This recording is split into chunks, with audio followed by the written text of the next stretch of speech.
여러분은 왜 하나님을 믿으십니까? 어떤 기대를 품고 오늘 이 예배 자리에 나오셨어요?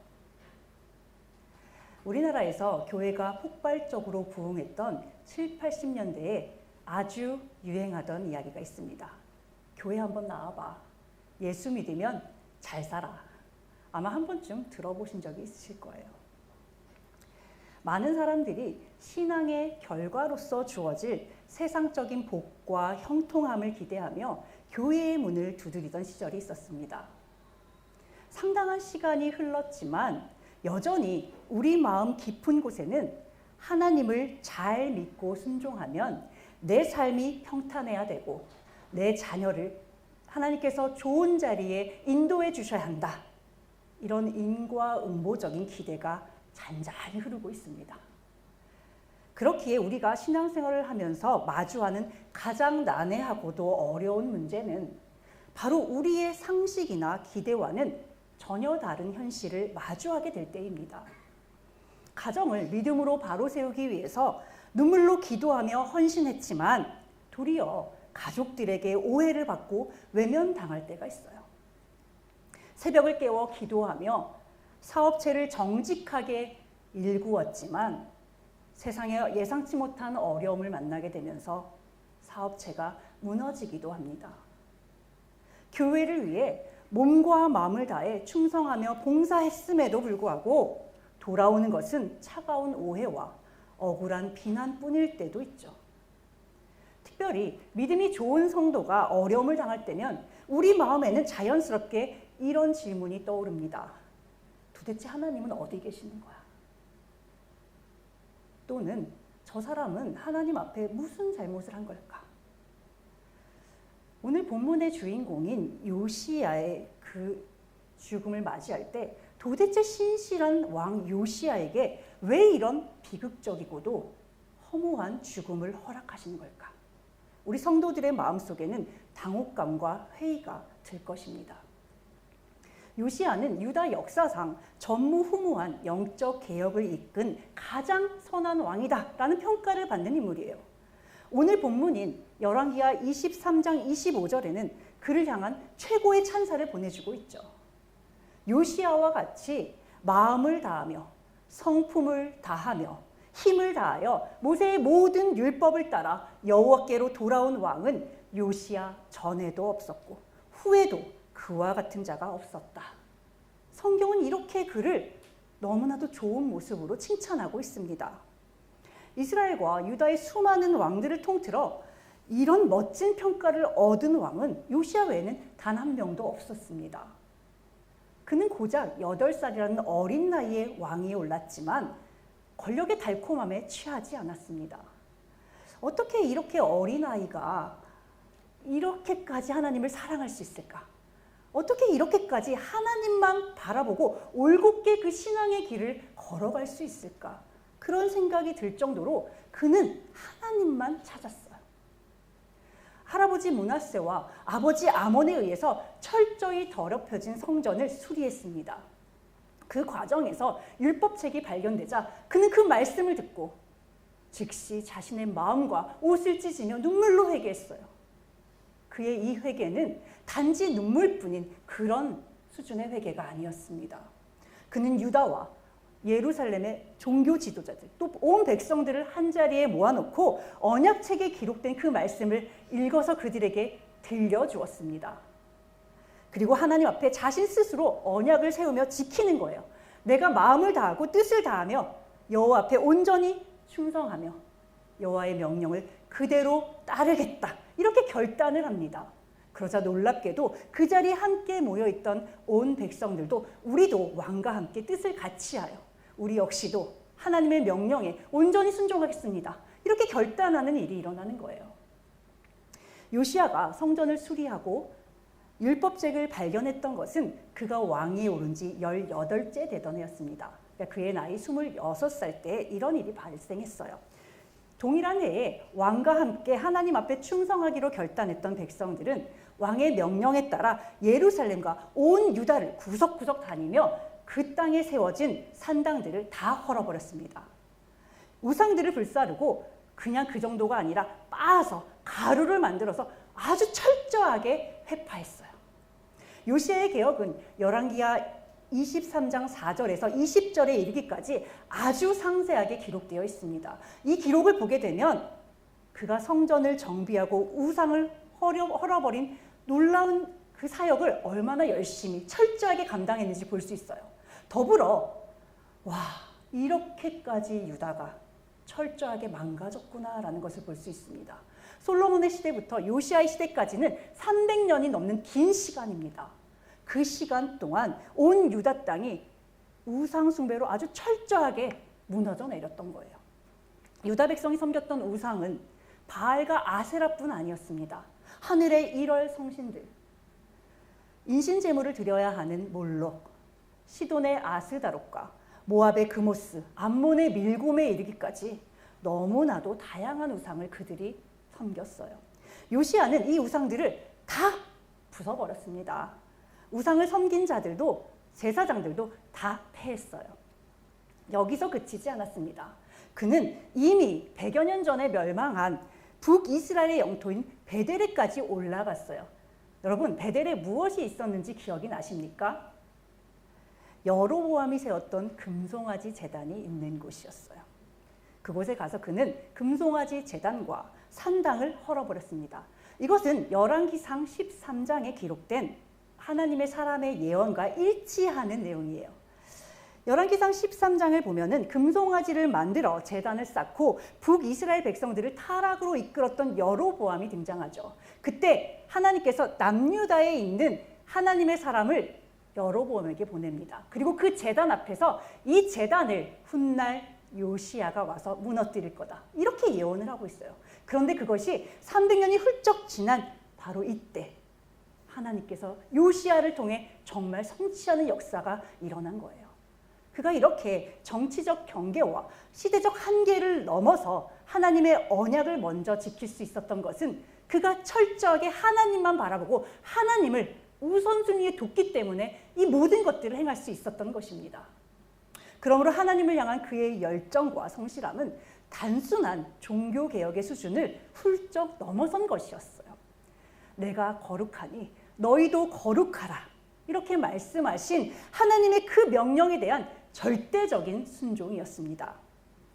무너진 하나님의 언약 백성으로서 이스라엘 백성의 민족 정체성을 회복시키는 열정과 헌신이었어요. 베델에 이어 사마리아 성읍을 다 다니며 그곳에 있는 산당과 우상을 모두 제거한 뒤에 요시야는 다시 예루살렘으로 돌아왔습니다. 그리고 그곳에서 하나님께서 명하신 여호와의 유월절을 철저하게 지키기 시작했습니다. 여기서 주목할 것은 그가 자신의 감정이 충실해서, 자신이 너무 충만해서 그렇게 유월절을 지킨 것이 아니라 언약책에 기록된 대로 말씀에 의지해서 그 유월절을 온전히 지켜 행했다는 점입니다. 이렇게 요시야가 하나님 앞에 유월절을 말씀의 기준에 따라 철저하게 지켰던 것 역시 그가 왕위에 오른 지 18째 해에 일어난 일이었어요. 그러니까 성전을 수리하고 그곳에서 율법책을 발견하고 또 온 나라에 흩어져 있던 우상과 산당들을 다 제거하고 유월절을 지키는 이 사건까지, 이 모든 것이 딱 한 해에 이루어졌다는 얘기예요. 너무 대단하지 않습니까? 그가 얼마나 열심을 가지고 최선을 다해 하나님 앞에 충성하며 자신의 사명을 감당해냈는지 알 수 있어요. 요즘 청년들이 이런 말을 하더라고요. 이렇게 열심을 내는 사람을 보면 도대체 얼마나 더 축복을 받으려고 하는 건지 감도 오지 않는다, 이런 말을 하더라고요.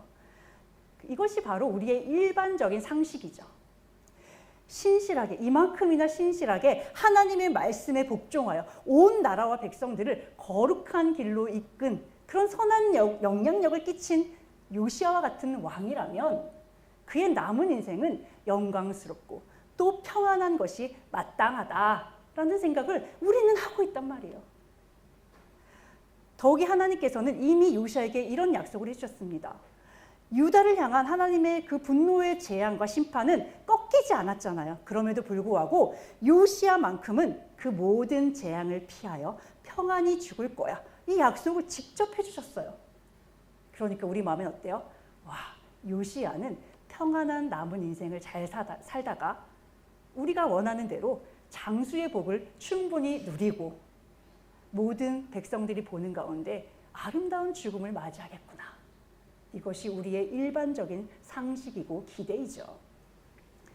그런데 바로 여기에서 우리의 이런 상식을 깨트리는 황당한 일이 일어납니다. 요시야의 죽음과 관련해서는 역대하에 더 자세하게 기술하고 있어요. 그래서 역대하 25장 20절 이후의 말씀을 토대로 당시 정황을 살펴보고자 합니다. 먼저 20절을 살펴보면 이 모든 일 후 곧 요시야가 성전을 정돈하기를 마친 후에 애굽 왕 느구가 유브라데강 강가에 갈그미스를 치기 위해 올라왔다라는 기록이 있어요. 요시야가 하나님 앞에 최선을 다해서 순종한 이후에 오히려 국가적 위기 상황이 발생하고 있는 것입니다. 그림을 한번 보실까요? 여기 보시면 유브라데 강이 있고 그 위에 갈그미스라는 지역이 있습니다. 이때 상황을 보시면 요시야가 죽던 해는 BC 609년이에요. 그런데 그에 앞서 BC 612년경에 아수르의 수도인 니느웨가 바벨론에게 함락을 당하게 됩니다. 그러니까 사실상 아수르는 수도가 함락당했기 때문에 망했어요. 멸망했습니다. 그런데 수도는 망하고 멸망했더라도 그 주변에 있는 아수르 민족이 아직 잔류해 있는 거예요. 그러니까 이들이 계속해서 바벨론에게 대항해서 전쟁을 일으키는 상태인 거예요. 자, 그런데 애굽의 입장은 어때요? 지금 애굽은 여기 위치해 있기 때문에 안전하다고 생각하지만 사실 이 완충지대가 무너지면 곧바로 애굽의 본토가 어려움을 당하게 됩니다. 그렇기 때문에 이들은 항상 이 예루살렘 지역의 가나안 지역의 동쪽 지역에서 일어나는 일에 굉장히 촉을 세우고 있어요. 누가 큰 민족이 일어나면 그 민족을 견제하기 위해서 자기들이 이 전쟁을 같이 동참하곤 합니다. 바로 이런 상황이에요. 그러니까 아수르는 이미 멸망한 상황이지만 신흥 강국인 바벨론이 더 세력이 확장되면 결국 자기들이 위험해지니까 지금 이 아수르의 잔류들을 돕기 위해서 갈그미스로 올라가고 있는 상황인 거예요. 그래서 성경에는 지금 갈그미스를 치기 위해 올라왔다라고 말을 하지만 사실 원어상으로는 갈그미스에 와서 함께 대항하기 위해서, 그러니까 갈그미스를 아수르를 치기 위한 것이 아니라 아수르를 돕기 위해서 지금 올라오고 있는 것으로 이해하셔야 합니다. 자, 그러니까 이 사람이 어때요? 이 전쟁은 지금 사실 유다랑은 상관이 없는 전쟁이에요. 그냥 애굽 왕은 이렇게 올라가서 통과해서 갈그미스로 가는 게 목적입니다. 그러니까 미리 사신을 보내는 거예요, 요시야한테. 나는 이 전쟁은 유다 너희와는 상관이 없어. 그리고 이 전쟁은 하나님의 뜻대로 하는 전쟁이야. 이 전쟁을 막게 되면 너는 하나님을 거스르는 거야. 그러니까 막지 마라. 이렇게 이미 경고를 했어요. 그런데 요시야는 이 애굽 왕의 말에 귀를 기울이지 않습니다. 그리고 이와 관련해서 하나님께 구했다는 기록도 있지 않아요.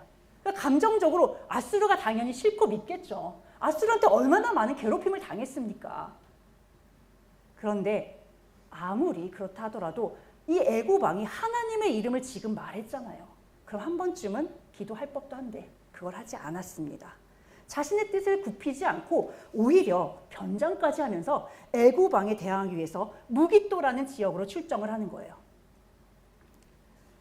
그리고 그곳에서 허무하게 화살에 맞아 전사하고 말았습니다.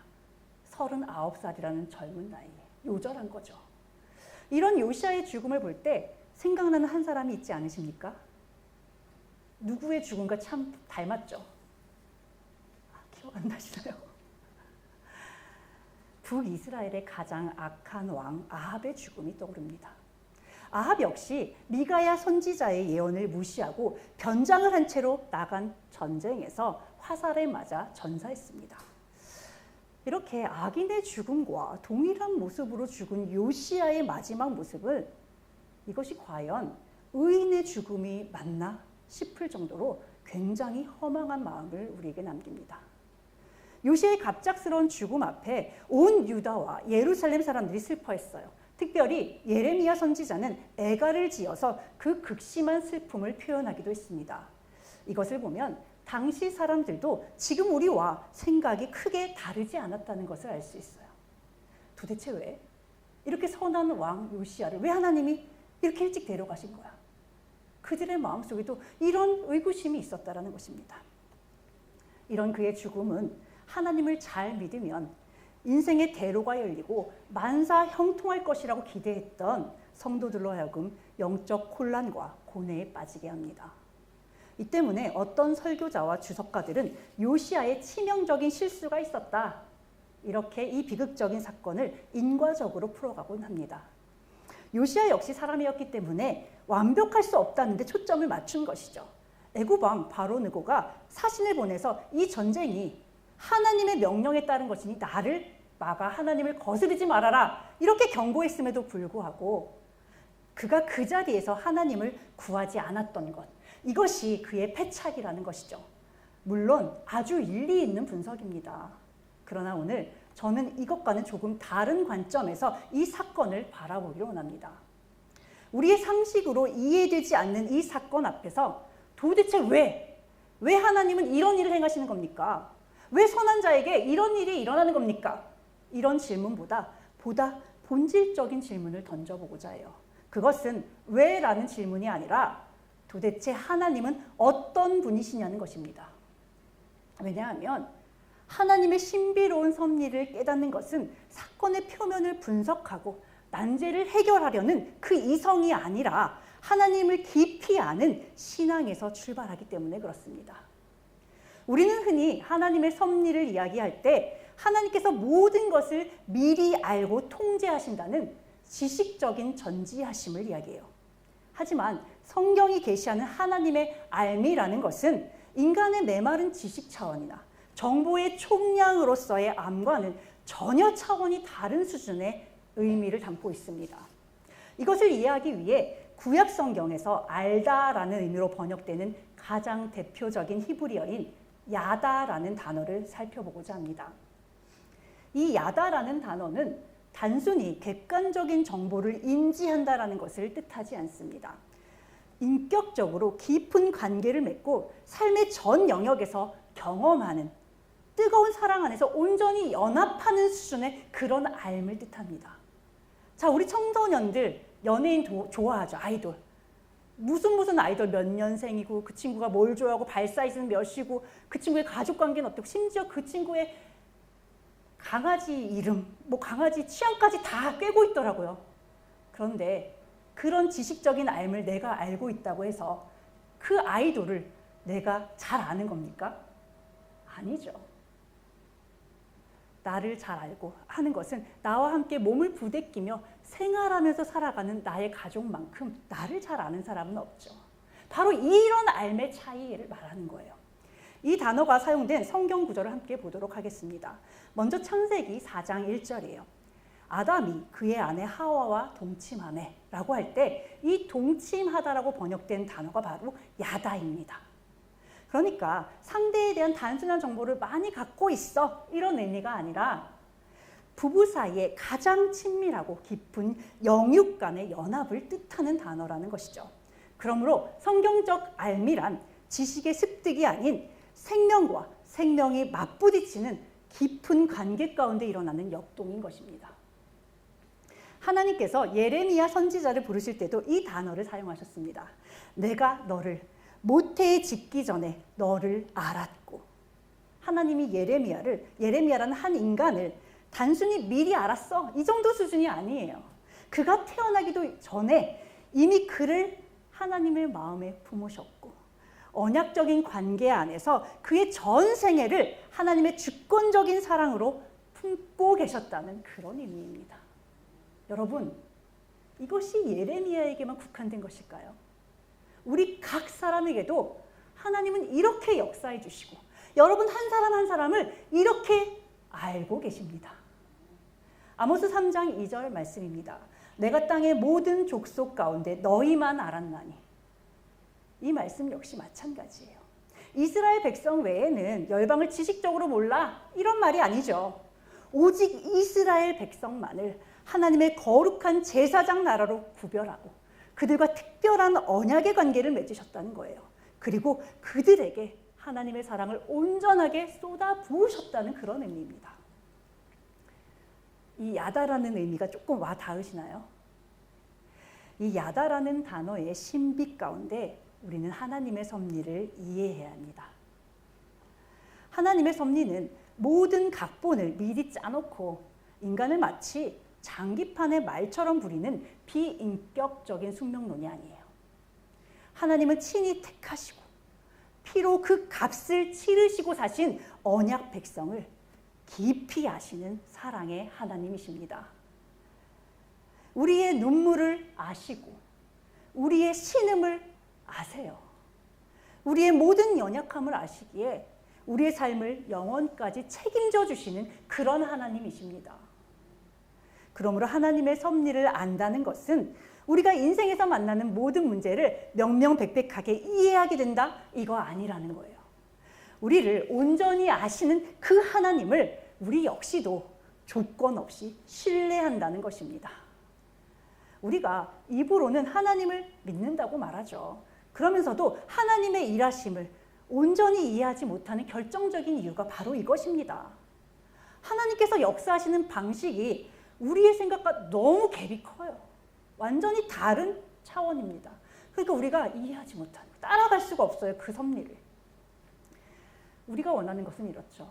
우리가 원하는 타이밍에, 우리가 생각하는 가장 합리적인 방식으로 그렇게 하나님께서 역사해 주시기를 우리는 바라고 있습니다. 여러분께서 하나님께 드리는 기도 제목 한번 찾아보세요. 다 그런 거 아니에요. 내가 원하는 요 때에 이루어 주셔야 된다고. 고난이 오면 즉시 해결해 주시고 병이 들면 즉시 낫기를 바라죠. 억울한 일을 당하면 하나님께서 즉각 원수를 갚아주시기를 우리는 기도합니다. 그러나 하나님은 우리의 요구에 즉각적인 반응을 하며 응답을 쏟아내는 그런 자판기 같은 하나님이 아니세요. 성경의 역사를 보면 하나님은 언제나 우리의 예측을 뒤흔드는 방식으로 일하셨습니다. 우리 한번 믿음의 조상 아브라함을 볼까요? 하나님께서 그에게 아들을 주시겠다 약속하신 게 언제였습니까?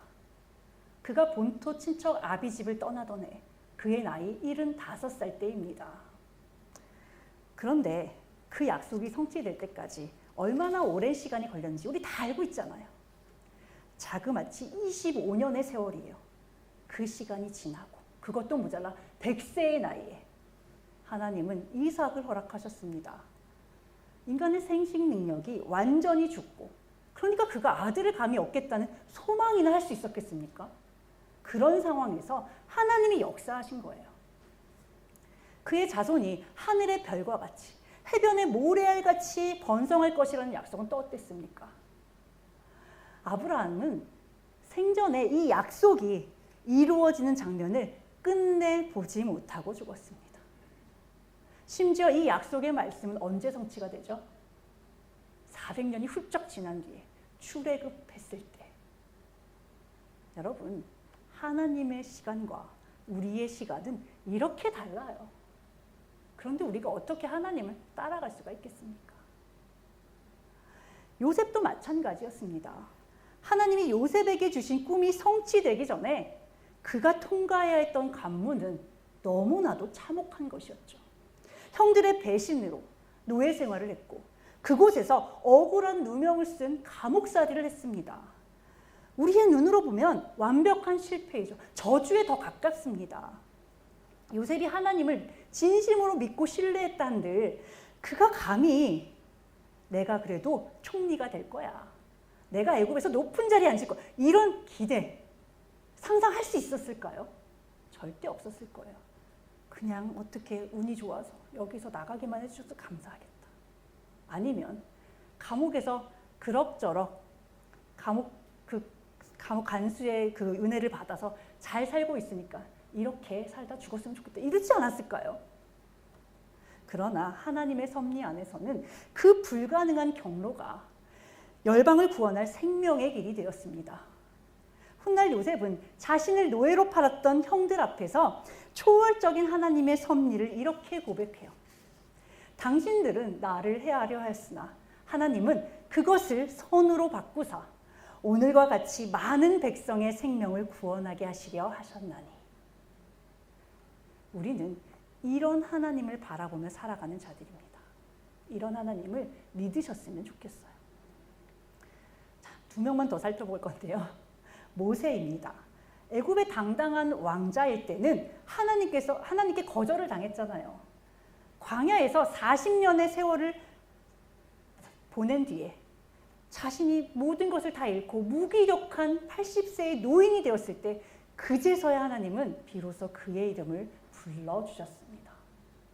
도대체 왜 그렇게 모든 것을 가지고 힘이 있을 때 그때 나를 사용하시지 왜 지금 하필 지금? 그러나 이것이 하나님의 방식이라는 거예요. 왕으로 기름 부음을 받았던 다윗은 어땠어요? 바로 왕이 되지 못했습니다.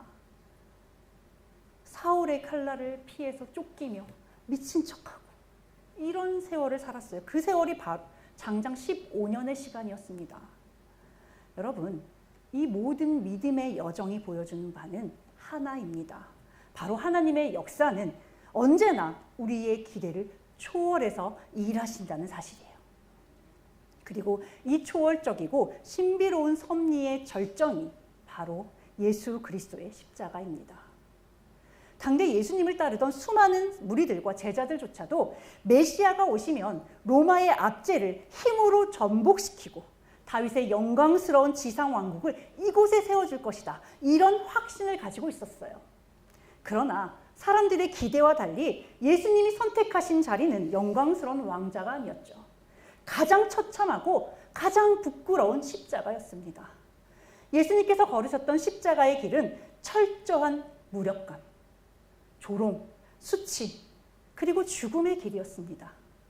세상의 관점에서 보면 십자가는 완벽한 패배이자 저주의 자리죠. 그러나 그 처절한 죽음의 자리가 인류의 죄와 사망에서 건져내신 하나님의 가장 아름답고 위대한 구원의 자리입니다. 그래서 사도 바울은 고린도전서 1장 25절에 이렇게 선포해요. 하나님의 어리석음이 사람보다 지혜롭고 하나님의 약하심이 사람보다 강하니라. 우리는 하나님의 섭리를 현실의 눈앞에 보이는 결과로만 판단하려 합니다. 그러니까 빨리빨리 이게 빨리 됐으면 좋겠고 이게 즉시 이루어졌으면 좋겠단 말이에요. 그러나 이런 우리를 향해 성경은 하나님의 크신 계획을 믿음으로 신뢰해야 한다고 가르치고 있어요. 그렇다고 해서 신앙이 현실을 도피하거나 부정하라는 것은 아닙니다. 절대로. 이것을 착각하시면 안 돼요. 신앙은 내가 처한 이 척박한 현실보다 그 현실을 다스리시고 그 현실을 초월하여 역사하시는 그 하나님을 더 크게 보는 눈을 갖는 것입니다. 바로 이와 같은 구속사적 관점에서 요시야의 비극적인 죽음을 바라보고자 해요. 우리의 시선으로 보면 요시야의 개혁은 너무 짧았습니다. 그의 죽음은 너무나도 허망했어요. 그러나 하나님의 시선에서 보면 그의 죽음은 유다를 향한 하나님의 저주가 아니라 하나님의 언약 백성을 향한 깊은 은혜였어요. 열왕기하 22장 20절 말씀입니다. 그러므로 보라, 내가 너로 너의 조상들에게 돌아가서 평안히 묘실로 들어가게 하리니 내가 이곳에서 내리는 모든 재앙을 네 눈이 보지 못하리라 하셨느니라. 율법책이 발견된 후 하나님께서 선지자 훌다를 통해 요시야에게 해주신 약속의 말씀입니다. 우리는 흔히 평안히 돌아간다라는 말씀을 고통 없이 죽는 것으로 받아들입니다. 그러나 평안을 뜻하는 히브리어 샬롬, 이 말의 원어적 의미는 온전함, 완성이에요. 그러니까 모든 부족함이 채워진 상태가 바로 샬롬이라는 거예요. 그러므로 요시야가 평안히 묘실로 들어간다는 것은 고통 없이 안락한 임종을 맞이하겠다라는 뜻이 아니라는 거죠. 하나님과의 관계 안에서 깨어지지 않는 완전한 연합과 안식을 뜻하는 것입니다. 자, 요시야가 애굽 군사의 화살에 맞아 전사했죠. 겉으로 보면 비극이 틀림없습니다. 그러나 이것은 곧 유다 위에 닥칠 바벨론의 처참한 학살과 성전 파괴, 또 백성들이 포로로 끌려가는 그 재앙으로부터 그를 건져내신 하나님의 자비로운 격리 조치였어요. 우리의 상식 안에서는 비극이지만 영원이라는 하나님의 시간과 신비로운 섭리 안에서는 가장 신실한 종 요시야를 이 악한 시대로부터 건져내시는 놀라운 은혜인 것입니다.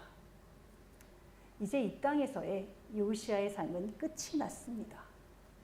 그러나 여호와의 백성이라는 민족적 정체성을 일깨웠던 그의 영적 개혁은 70년이라는 긴 포로기에 절망 속에서도 백성들이 낙담하지 않는 원동력이 되어 주었어요. 포로 귀환 후 성전을 중심으로 이스라엘이 다시 일어설 수 있도록 만드는 거룩한 영적 유산이 되어 주었습니다. 요시와 동시대에 활동하며 유다의 타락과 심판을 생생하게 목도했던 스바냐 선지자는 애끓는 마음으로 선포합니다. 스바냐 3장 7절의 말씀이에요. 내가 이르기를 너는 오직 나를 경외하고 교훈을 받으라. 그리하면 내가 형벌을 내리기로 정하기는 하였지만 너의 거처가 끊어지지 아니하리라 하였으나 그들이 부지런히 그들의 모든 행위를 더럽게 하였느니라. 하나님은 심판 직전까지도 백성들이 경외함으로 돌아오기를 요청하고 계셨습니다. 그러나 유다 백성들은 끝내 하나님의 음성을 거역했어요. 온갖 우상 숭배로 자신들의 행위를 더럽혔습니다. 결국 하나님의 공의의 심판은 거둘 수 없는 현실이 되어버렸습니다. 유일한 소망과 등불과도 같았던 요시야 왕마저 세상을 떠나며 유다에는 끝내 어둠의 시간이 찾아왔어요. 우리의 삶에도 이처럼 영적 겨울과도 같은 고난의 때가 찾아올 수 있습니다. 사방을 둘러보아도 소망이 없고 기도의 응답이 끊어진 것 같은 그런 두려움과 염려가 엄습해 올 때가 있습니다. 그러나 하나님의 위대하심은 우리의 상황과 기대를 초월해서 역사하심에 있음을 믿으시길 바라요. 그 괴로움을 하나님이 어떻게 기쁨으로 바꿔주실지를 소망하는 우리가 되었으면 좋겠습니다. 하나님은 진노의 한가운데서도 신실한 그분의 백성을 향한 구원의 약속을 결코 멈추지 않으십니다.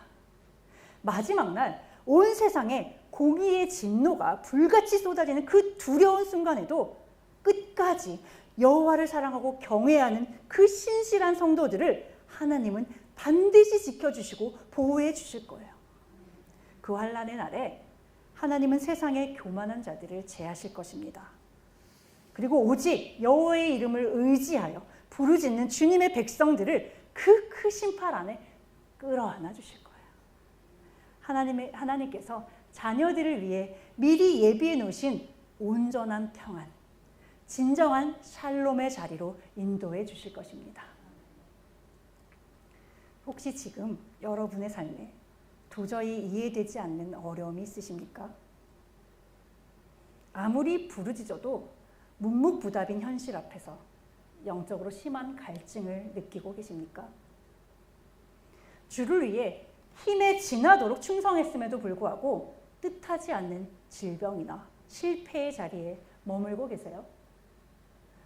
오늘 불꽃 같은 눈으로 유다의 영적 어둠을 보시면서도 신실한 요시야를 품으셨던 하나님의 초월적인 섭리를 기억하시기를 바랍니다.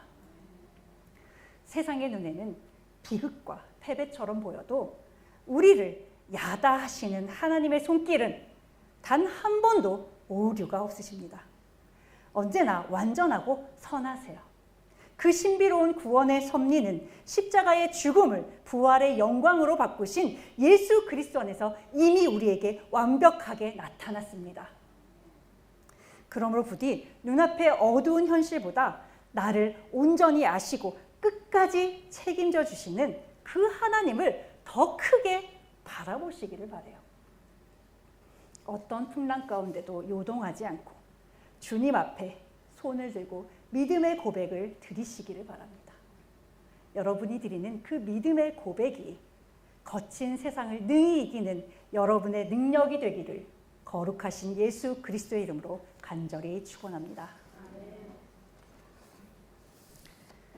살아서 역사하시는 하나님 아버지, 우리의 능력과 기대, 상황과 소망을 모두 초월하여 역사하시는 크신 하나님의 섭리를 찬양합니다. 저희는 오랜 시간 동안 말씀을 배웠고 주님을 충분히 알았다 생각했지만 요시아의 비극적인 죽음 앞에 하나님의 뜻과 섭리를 온전히 헤아리지 못했습니다. 이 시간 우리에게 필요한 것은 우리의 상식과 경험에 근거한 이해가 아니었음을 고백합니다. 하나님의 아심과 평안의 본질이 우리의 암과 평안과 달랐음을 깨닫게 하시니 감사드립니다. 이제 깨달은 것을 지식적 알매 그치게 하지 않고 저희의 삶에서 온전히 살아내는 신앙이 되게 하여 주시기를 간절히 소망합니다. 부족하지만 저희도 하나님의 사랑을 온전히 알아가며 삶 속에서 하나님의 역사하심을 더 크게 바라보며 나아가겠사오니 저희를 기뻐 받아주시옵소서. 저희를 건지시고 영원한 교제의 자리로 초대하시기 위해 기꺼이 조롱과 수치의 길을 걸으셨던 예수 그리스도의 이름으로 기도드립니다. 아멘.